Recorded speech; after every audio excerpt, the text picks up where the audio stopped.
Descente du bus, descente d'une star. Allez, on s'en a Paris, hein, Romain. L'attente autour de Romain Bardet est immense, surtout ici au Puy-en-Velay, départ de cette 16e étape. Allez, Romain. Il est auvergnat. Il est local et il est fort. Il a un bon coup de pédale quand il faut attaquer. Et puis surtout, il est épatant en descente, quoi. Il vient de Brioude, c'est à côté de chez moi, donc c'est mon voisin un peu.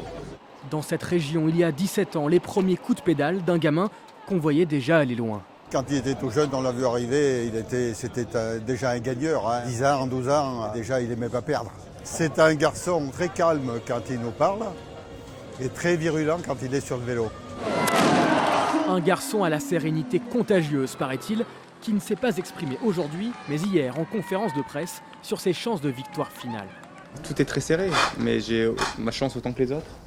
Et je compte bien la jouer crânement et à fond parce qu'on est en bonne voie pour continuer à écrire notre histoire. Le leader parle de l'histoire de son équipe.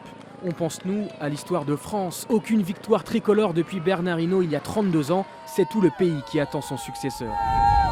On n'a jamais été si proche qu'un autre Français gagne le Tour de France. Et pour moi, c'est très important. L'étape de cet après-midi n'y change rien. 23 secondes seulement séparent Romain Bardet du maillot jaune, Christopher Froome, au classement général. Il s'agit de le soutenir coûte que coûte, même si son passage était clair.